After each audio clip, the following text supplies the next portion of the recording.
आपने एक जगह कहा कि like poverty is the worst form of violence which shook me. I was like I never thought from this lens. ये गांधी जी ने कहा है। बट आपने कहीं शायद लाइक कोट भी किया, ये भी कहा आपने कि its wounds run deep as they violate basic human rights and dignity. ये मेरा एक्सप्लेनेशन है। यस। तो मेरा ये कहना है कि अगर कोई आदमी डिप्राइव्ड है, उसको नहीं मिल रहा है, और वो समझता है कि ये पॉसिबल है कि अगर अपॉर्चुनिटीज़ मिले उसको तो वो भी कुछ कर सकता है, गरीबी अपनी ओवरकम कर सकता है, तो ये पूरी सोसाइटी की जिम्मेदारी कि वो अपॉर्चुनिटीज़ उसको दिलवाई जाए।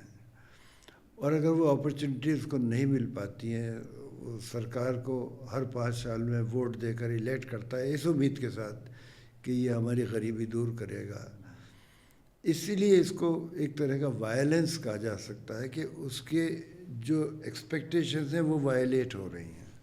This is the worst form of violence because आप क्रिएट करते हैं एक ऐसा इंसान जो कि अपनी गरीबी की वजह से बाकी सबका एक तरह से मानसिक तौर पे दुश्मन बन जाता है, तो वो क्या कर सकता है उस मानसिक स्थिति में, वो बात है। So true.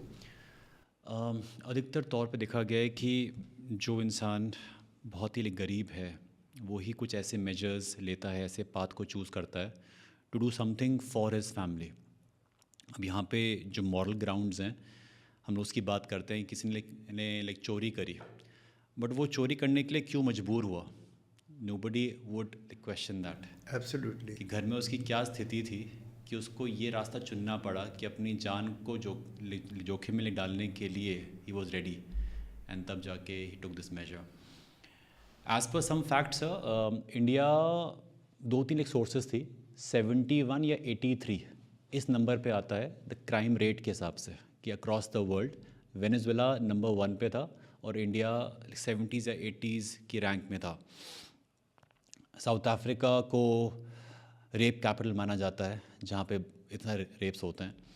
So do you again feel that it is always about the poverty, या फिर कुछ लोगों की सोच ऐसी है कि उनको नहीं आता समझ? मतलब हाउ डज इट वर्क? जो क्रिमिनल्स हैं, you have seen them very closely, तो आपने क्या पैटर्न ऑब्जर्व किया कि उनकी सोच वो आती कैसी है? व्हाट इज़ द एक इन्फ्लुएंस? तो जो मैं कह रहा था अभी कि वो इसलिए क्राइम होते हैं कि वांट है, उनकी रिक्वायरमेंट है, उसके बिना वो बेसिक सर्वाइवल पेट नहीं भर सकते। माना। दूसरा, एक क्रिमिनल माइंड होता है। कुछ लोग पैदा होते हैं उस पर्टिकुलर मेकअप के साथ कि वो क्राइम करेंगे। हर एक आदमी क्राइम नहीं कर सकता, जस्ट एज हर एक आदमी एल्कोहलिक नहीं हो सकता। अल्कोहल बहुत लोग पीते हैं लेकिन उनमें कुछ ही लोग एल्कोहलिक होते हैं। तो यानी वो difference between consuming alcohol and going to the extent of becoming an alcoholic, वो अलग अलग स्टेजेस हैं। इसी तरह से एक आदमी क्राइम करने के बारे में सोच सकता है, दिमाग में क्राइम का आइडिया आ सकता है, लेकिन उनमें से कितने लोग ऐसे हैं कि वो जाकर एक्चुअली उसको करना चाहेंगे, करेंगे? तो ये दिमागी मेकअप का उस लेवल पर होना ज़रूरी है।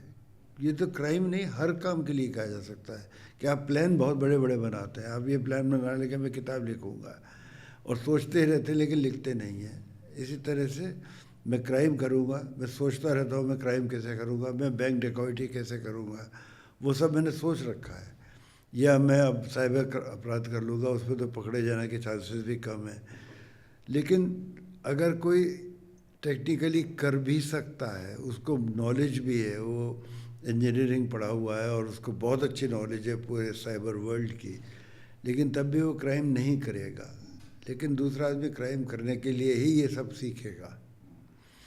तो मेरे ख्याल से बेसिकली तो ये एटीट्यूडनल बात है कि कोई क्राइम करता है, कोई नहीं करता है। सोसाइटी के अंदर क्राइम के जो कारण बनते हैं वो जुल्म भी होता है। कुछ लोग किसी पर जुल्म करते हैं और वो दबता रहता है, और एक मौका ऐसा आता है कि वो रिएक्ट करता है। बदला जो लेने के लिए। ऐसी सोसाइटी जो अनइक्वल है, जो जिसमें फ्यूडलिज्म ज़्यादा है, जिसमें ऊंच नीच बहुत है, वहाँ पर भी जो जिसको दबाया जाता है, जो जिसको हमेशा नीचे रखा जाता है, उसको ड्यू नहीं मिलता सोसाइटी की तरफ से, वो अपने एक दिन अधिकार मांगने के लिए भी क्राइम कर सकता है, जिसको हम क्राइम कहते हैं।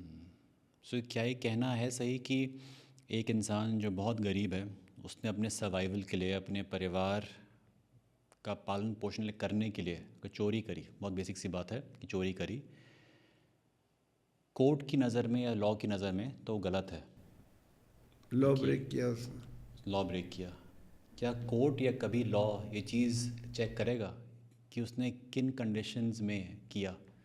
क्योंकि फिर तो हर कोई अपना अपना रीज़न ले आएगा। अब इस बात को मेरा पता है, अच्छा ही है कि कोर्ट इस चीज़ में नहीं जाता, क्योंकि फिर तो बहुत सारी चीज़ें फिर उसको मुश्किल हो जाएगा ये तय करना है कि सही है गलत है। तो मुझे नहीं लगता कि कोर्ट को इन चीज़ों में जाना चाहिए। कोर्ट का काम प्योरली जो रिटन लॉ है, जो लॉ की स्पिरिट है, उसको समझते हुए और स्ट्रिक्टली जो लॉ का वर्ड ऑफ लॉ है, जो हमारी किताब में लिखा है, उसके हिसाब से काम करना चाहिए। So as a takeaway from this conversation, I feel कि एज अ सोसाइटी हम लोग कितने सेंसिटिव हैं उन लोगों के प्रति जो कि इतने प्रिविलेज नहीं हैं। एग्जाम्पल के तौर पे अक्सर देखते हैं कि जो घरों में मेड्स होती हैं वो चोरी करती हैं, हर कोई नहीं करता बट कुछ करती हैं, अगेन बिकॉज शायद वो मेम साहब की जो ड्रॉर है, वहाँ जो लिपस्टिक रखी हुई है उसे कभी नहीं मिली, उसकी एक इच्छा है कि मुझे मिल जाए। बहुत ही बेसिक बात कर रहा हूँ मैं साहब। या फिर उनके लिए वो बहुत बड़ी चीज़ होती है कि कुछ भी चीज़ उनको मिल जाए किसी भी लिए घर से। अगर हम उनका बहुत ध्यान रखें, उनका, उनके परिवार का, उनके बच्चों का, तो कहीं ना कहीं जो उनका लेवल ऑफ लिविंग है वो बढ़ जाएगा और उनको वो करने की ज़रूरत नहीं पड़ेगी। मैं ये नहीं कह रहा हूँ कि this is the only way out, क्योंकि फिर तो they will rob you of things. देखिए, एक बात दिवस, एक बात ध्यान रखिए इसमें जी कि चोरी करने वाली जो मेड है, that is 1 in a few hundred। जी इसका मतलब ये है कि there are hundreds who don't do it. बिल्कुल। तो जो कर रही है उसका एटीट्यूड है, उसके दिमाग में वो, उसकी जो वायरिंग है वो इस तरह की है कि वो कर सकती है वो, और बाकी जो हैं सैकड़ों वो नहीं कर सकती, नहीं, क्योंकि वो चाहकर भी नहीं करेंगी अगर उनमें से कोई चाह भी रहा है। तो I think it has a lot to do with the way you have grown up, with the way you have been brought up, with the way you look at things, what are your values, आप किस चीज़ को important समझते हैं। और किसी के दिमाग में तो क्राइम आ ही नहीं सकता, ऐसे भी लोग होते हैं, हम कर ही नहीं सकते, पड़ा रहेगा या बहुत ही वैल्यूबल कोई चीज़ है और मैं अपनी जेब में नहीं रखूँगा क्योंकि मैं नहीं रख सकता, मैं नहीं रख सकता किसी और की चीज़। तो ये एक बहुत लार्ज नंबर होता है जो ऐसा नहीं कर सकते। तो ये कहना वाले गलत होगा कि just because they come from a certain background तो उनको हम छूट दे दें, because it is all about the mindset of the person. छूट दे दे मतलब कि चलो चोरी करी तो हम लोग समझ सकते हैं कि वो किस बैकग्राउंड से आ रहा है। नहीं, it is a wiring problem. हाँ, ये नहीं, मैंने वायरिंग ये कहा कि आदमी का मेंटल मेकअप ऐसा होता है, वायरिंग ऑफ द माइंड ऐसा होता है करेक्ट कि वो कुछ क्राइम करता है, वही अपॉर्चुनिटी किसी और को मिलती है तो वो वाला क्राइम नहीं करता। तो these two individuals are different, their thinking process is different, that is because their mental makeup is different. तो इस बात को समझने की ज़रूरत है कि कौन क्राइम कर सकता है, कौन नहीं कर सकता है, कौन करता है, कौन नहीं करता है। And let us be thankful कि ज़्यादातर लोग क्रिमिनल्स नहीं होते हैं। अगर ज़्यादातर लोग क्रिमिनल्स होते तो आप और हम यहाँ शायद ना बैठे होते हैं। कम से कम मुस्कुराहट तो हमारी छिन जाती। So true. At times I feel so privileged कि when I first read about the Maslow's hierarchy of needs, कि आपका security and safety, and I felt this is taken for granted कि हाँ safety है तो मेरे आसपास कोई बॉम्ब्स नहीं गिर रहे हैं तो I feel a lot safe। वरना मैं अगर ऐसा जीवन जी रहा होता कि बाहर गन शॉट्स हो रहे हैं, बाहर बॉम्ब्स गिर रहे हैं, तो क्या ही जीवन होता। सबसे बड़ी सेफ्टी यही होती है कि आपका लाइफ सेफ है, और सबसे बड़ी सिक्योरिटी होती है कि आपको 2 वक्त का खाना मिल जाएगा, यू हैव छत, चाहते हैं आपके सर के ऊपर आपको प्रोटेक्शन है एलिमेंट्स ऑफ नेचर से, यही तो सब चाहते हैं। और जहाँ नहीं हो पाता है, जहाँ नहीं मिल पाता है, वहाँ जहाँ वांट होती है, जहाँ भूख और भुखमरी और इस तरह की चीज़ें होती हैं, वहाँ समस्याएं ज़्यादा होती हैं।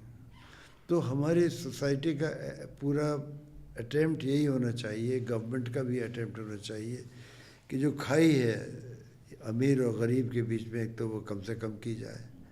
दूसरी चीज़ ये कि जो बहुत कम लोग अमीर हैं और बहुत ज़्यादा लोग गरीब हैं, तो इस वाले रेशो को ठीक किया जाए कि 1% of the population of the country has 50% of the resources of the country and nearly 50% of the population of the country has just about 10 or 12%, जो भी उसके स्टैट्स हैं पता नहीं।